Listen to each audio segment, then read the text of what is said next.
মানুষরা কি এটা মনে করে নিয়েছে তাদের শুধু এটুকু বলার কারণেই ছেড়ে দেয়া হবে যে আমরা ঈমান এনেছি এবং তাদের কোন রকম পরীক্ষা করা হবে না?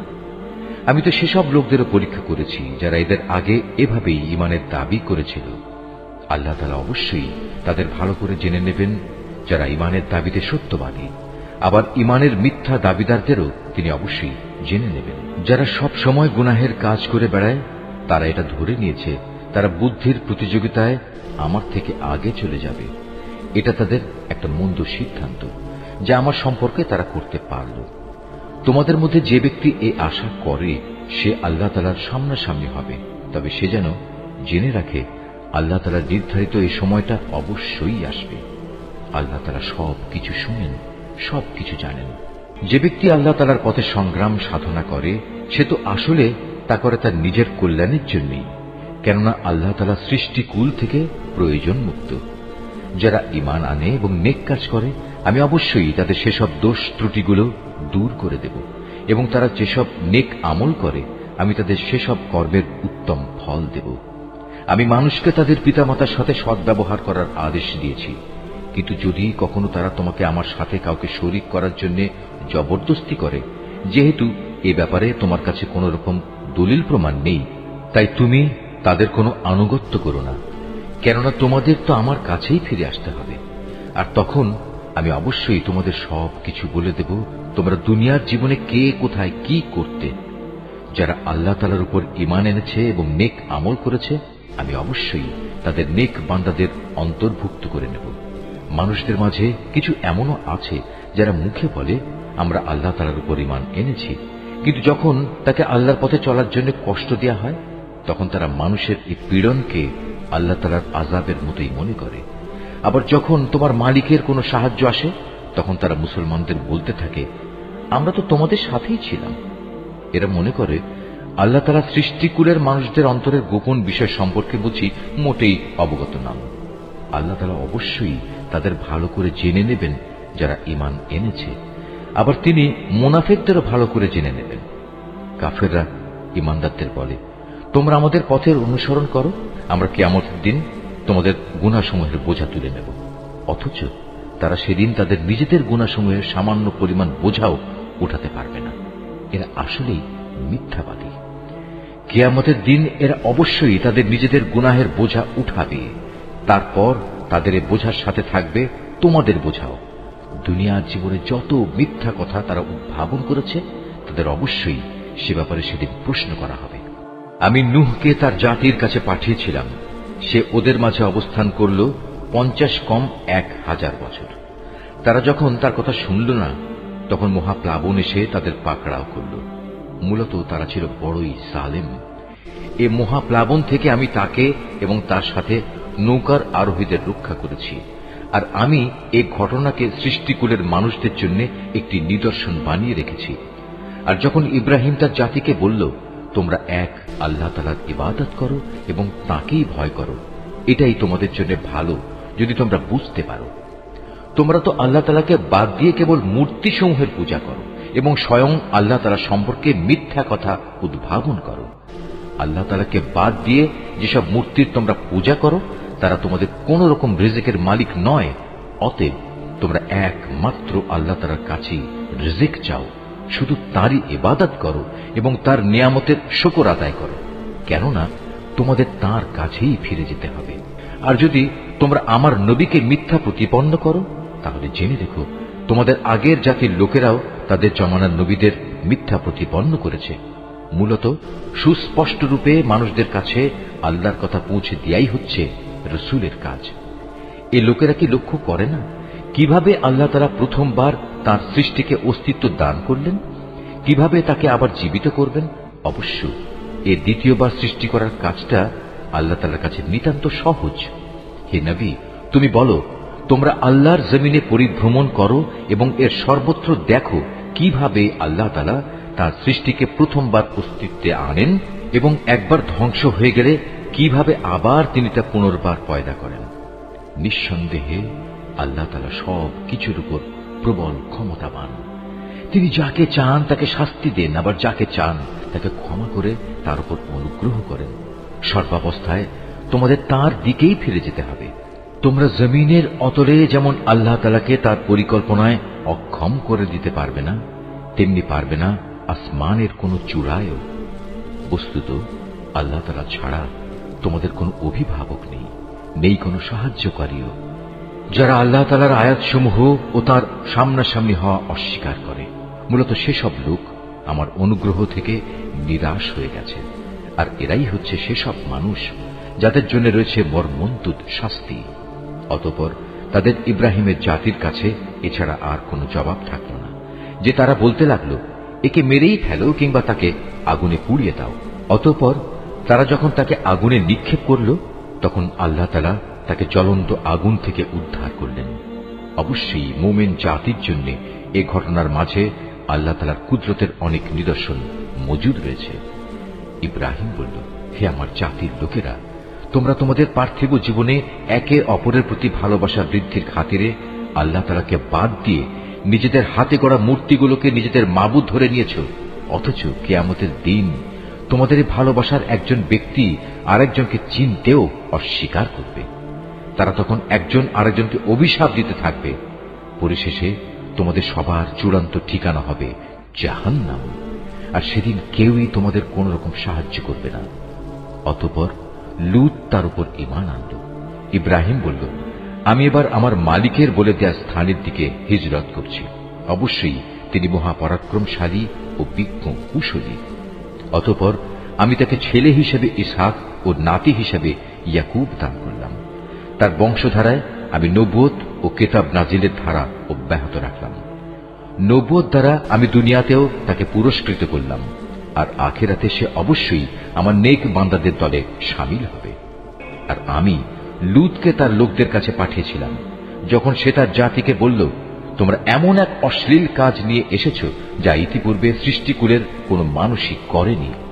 তোমাদের এ কি হলো? তোমরা কি তোমাদের কামনা বাসনার জন্য মহিলাদের বাদ দিয়ে পুরুষদের কাছে হাজির হচ্ছ, এবং এ উদ্দেশ্যে আল্লাহ তাআলার নির্ধারিত পথ তোমরা প্রকারান্তরে কেটে দিচ্ছ, এবং তোমরা তোমাদের ভরা মজলিসে এ অশ্লীল কাজে লিপ্ত হচ্ছ। তাদের লূতের জাতির মানুষের কাছেও এছাড়া আর কিছুই বলার ছিল না, যে তারা বলল, হ্যাঁ যাও নিয়ে এসো আমাদের উপর আল্লাহর আযাব, যদি তুমি তোমার আযাবের ওয়াদায় সত্যবাদী হও। এ কথা শুনে সে আল্লাহর দরবারে ফরিয়াদ করে বলল, হে আমার মালিক, এই ফাসাদি জাতির মোকাবেলায় তুমি আমায় সাহায্য করো। অতঃপর যখন আমার পাঠানো ফেরেশতারা একটা সুখবর নিয়ে ইব্রাহিমের কাছে এলো, তখন তারা বলল, আমরা লূতের এ জনপদের অধিবাসীদের ধ্বংস করব, কেননা তার অধিবাসীরা বড় জালেম। এ কথা শুনে সে বলল, তা কি করে সম্ভব? সেখানে তো নবী লূতও রয়েছে। তারা বলল, আমরা ভালো করে জানি সেখানে কে কে আছে। আমরা লূত এবং তার পরিবারের লোকজনদের অবশ্যই রক্ষা করব, তবে তার স্ত্রীকে নয়। সে আযাবে পড়ে থাকা লোকদের দলে শামিল হবে। তারপর যখন সত্যি আমার পাঠানো ফেরেশতারা লূতের কাছে এলো, তখন তাদের এই আশাটায় লূত খুবই বিষণ্ণ মনা হল। এদের সম্মান রক্ষা করতে পারবে না কারণে তার মন ভেঙে গেল। ওরা এটা দেখে বলল, হে লূত, তুমি ভয় পেও না, তুমি দুশ্চিন্তাগ্রস্তও হয়েও না। আমরা তুমি এবং তোমার পরিবার পরিজনদের রক্ষা করব, তবে তোমার স্ত্রীকে নয়। সে তো আযাবে পড়ে থাকা ব্যক্তিদেরই একজন। আমরা অচিরে এ জনপদের বাকি অধিবাসীদের উপর আসমান থেকে এক ভীতিকর আযাব নাজিল করব, কেননা এরা ছিল ভীষণ গুনাহগার জাতি। একদিন সত্যি সত্যি আমি জনপদকে উল্টে দিয়েছি, এবং তখন থেকে আমি এটিকে জ্ঞানবান সম্প্রদায়ের জন্য একটি সুস্পষ্ট নিদর্শন করে রেখে দিয়েছি। আমি মাদিয়ানের কাছে তাদের ভাই শোয়াবকে পাঠিয়েছি। তখন সে তাদের বলল, হে আমার জাতি, তোমরা এক আল্লাহ তাআলার ইবাদত করো এবং পরকাল দিবসের পুরস্কারের আশা করো। আল্লাহর জমিনে তোমরা বিপর্যয় সৃষ্টি করো না। কিন্তু তারা তাকে মিথ্যা সাব্যস্ত করল। অতঃপর প্রচন্ড ভূমিকম্প তাদের পাকড়াও করল, ফলে তারা নিজ নিজ ঘরেই উপুড় হয়ে পড়ে থাকল। আদ এবং সামুদকেও আমি ধ্বংস করেছিলাম।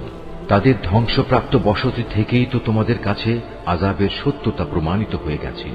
শয়তান তাদের কাজ তাদের সামনে শোভন করে রেখেছিল, এবং এ কৌশলে সে তাদের সঠিক রাস্তা থেকে ফিরিয়ে রেখেছিল। অথচ তারা তাদের অন্য সব ব্যাপারে ছিল দারুণ বিচক্ষণ। কারুন, ফেরাউন এবং হামানকেও আমি ধ্বংস করেছি। মুসা তাদের কাছে আমার সুস্পষ্ট আয়াত নিয়ে এসেছিল, কিন্তু তারা তাকে মানার বদলে জমিনে বড় বেশি অহংকার করেছিল। অথচ তারা কোনো অবস্থায় আমার আযাব থেকে পালিয়ে আগে চলে যেতে পারল না। অতঃপর এদের সবাইকেই আমি তাদের নিজ নিজ গুনাহের কারণে পাকড়াও করেছি। এদের কারো উপর প্রচন্ড ঝড় পাঠিয়েছি, কাউকে মহাগর্জন এসে আঘাত এনেছে, কাউকে আমি জমিনের নিচে গেঁড়ে দিয়েছি, আবার কাউকে আমি পানিতে ডুবিয়ে দিয়েছি। মূলত আল্লাহ তাআলা এমন ছিলেন না যে তিনি এদের উপর কোনো জুলুম করেছেন। জুলুম তো বরং তারা নিজেরাই নিজেদের উপর করেছে। যেসব লোক আল্লাহ তাআলার বদলে অন্যকে নিজেদের অভিভাবক হিসেবে গ্রহণ করে, তাদের দৃষ্টান্ত হচ্ছে মাকড়সার মতো। তারা নিজেরাও এক ধরনের ঘর বানায়, আর দুনিয়ার দুর্বলতম ঘর হচ্ছে এই মাকড়সার ঘর। কত ভালো হতো যদি তারা এই সত্যটুকু বুঝতে পারত।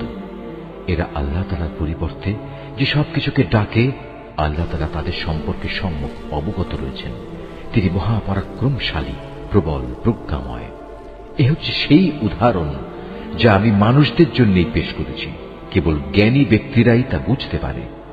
আল্লাহ তাআলা আসমান সমূহ ও জমিন যথাযথভাবে সৃষ্টি করেছেন।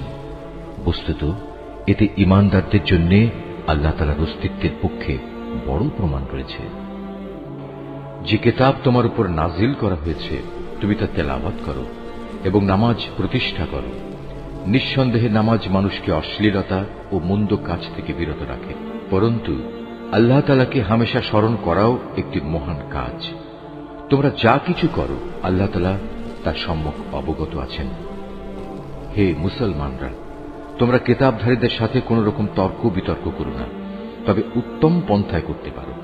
আবার তাদের মধ্যে যারা জুলুম করে তাদের কথা আলাদা। আর তোমরা বলো, আমরা ঈমান এনেছি কিতাবের যা কিছু আমাদের উপর নাজিল করা হয়েছে তার উপর, আরো ঈমান এনেছি যা কিছু তোমাদের উপর নাজিল করা হয়েছে তার উপরও। আসলে আমাদের মাবুদ ও তোমাদের মাবুদ হচ্ছেন একজন, এবং আমরা সবাই তার কাছেই আত্মসমর্পণ করি। যেভাবে আমি আগের কিতাব নাজিল করেছি ঠিক সেভাবেই আমি তোমার উপর এই কিতাবও নাজিল করেছি। আমি আগে যাদের কিতাব দান করেছিলাম, যারা সত্যানুসন্ধিৎসু ছিল, তারা এর উপর ঈমান এনেছে। পরবর্তী লোকদের মাঝেও কিছু ভালো মানুষ আছে যারা এর উপর ঈমান এনেছে। আসলে অস্বীকারীরা ছাড়া কেউই আমার আয়াত অস্বীকার করে না। তুমি তো এ কোরআন নাজিল হওয়ার আগে কোনো বই পুস্তক পাঠ করনি, না তুমি তোমার ডান হাত দিয়ে কোনো কিছু লিখে রেখেছ যে তা দেখে অসত্যের পূজারীরা কোনো সন্দেহে লিপ্ত হয়ে পড়ছে। বরং এগুলো হচ্ছে তাদের অন্তরে সুস্পষ্ট নিদর্শন, যাদের আল্লাহ তাআলার পক্ষ থেকে জ্ঞান দেয়া হয়েছে। কতিপয় জালেম ব্যক্তি ছাড়া আমার এই সুস্পষ্ট আয়াতের সাথে কেউই গোড়ামি করতে পারে না। তারা তোমার সম্পর্কে বলে, এ ব্যক্তির কাছে তার মালিকের পক্ষ থেকে নবুয়তের কোনো প্রমাণ নাজিল হয় না কেন? হে নবী, তুমি বলো, নিদর্শন তো আল্লাহ তাআলার হাতেই রয়েছে।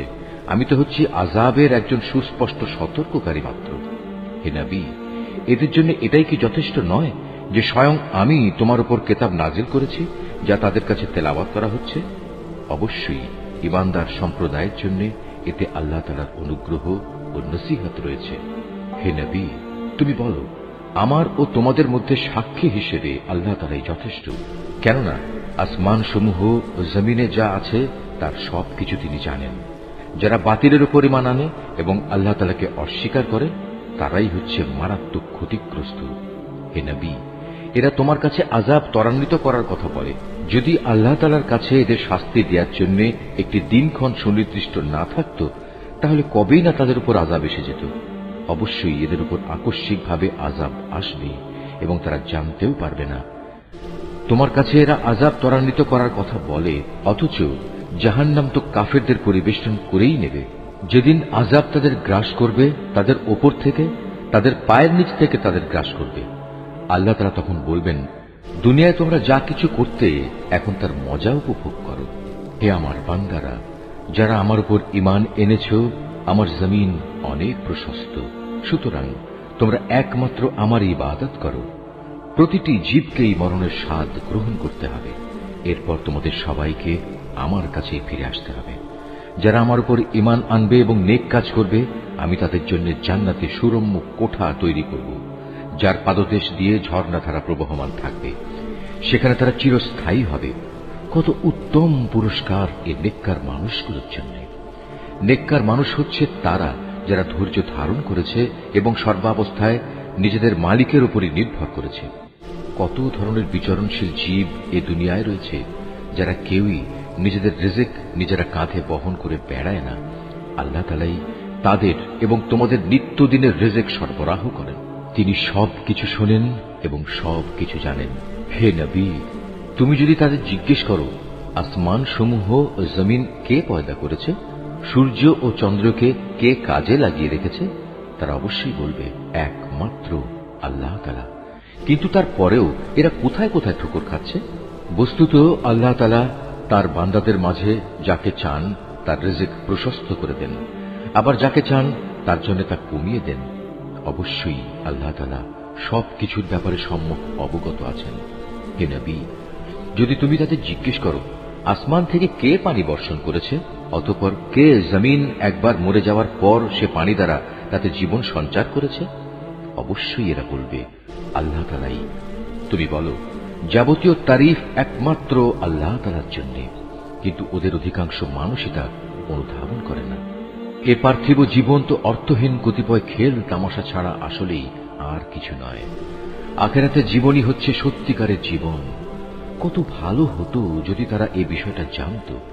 যখন এরা জলযানে আরোহণ করে বিপর্যয়ের সম্মুখীন হয়, তখন তারা একান্ত নিষ্ঠার সাথে আল্লাহ তাআলাকেই ডাকে। কিন্তু আল্লাহ তাআলা যখন তাদের মুক্তি দিয়ে স্থলে নামিয়ে নিরাপদ করে দেন, তখন সাথে সাথে আল্লাহ তাআলার সাথেই এরা শরীক করতে শুরু করে, যেন আমি তাদের উপর যা কিছু অনুগ্রহ করেছি তা তারা অস্বীকার করতে পারে, এবং এভাবেই এরা কয়টা দিন দুনিয়ায় ভোগ বিলাস করে কাটিয়ে দিতে পারে। অচিরেই এরা আসল ঘটনা জানতে পারবে। এরা কি দেখতে পাচ্ছে না কিভাবে আমি এ মক্কাকে শান্তি ও নিরাপদ আশ্রয়স্থল বানিয়ে রেখেছি, অথচ তার চারপাশে মানুষদের প্রতিনিয়ত জোর করে ছিনিয়ে নেওয়া হচ্ছে।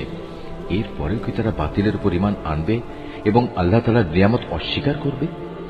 তার চেয়ে বড় জালেম আর কে হতে পারে যে স্বয়ং আল্লাহ তাআলার উপরই মিথ্যা অপবাদ আরোপ করে, অথবা তার কাছে যখন সত্য এসে যায় তখন তাকেই অস্বীকার করে। হে নবী, এমন ধরনের অস্বীকারীদের জন্য জাহান্নামে কি একমাত্র আশ্রয়স্থল হওয়া উচিত নয়? অপরদিকে যারা আমারই পথে জিহাদ করে, আমি অবশ্যই তাদের আমার পথে পরিচালিত করব।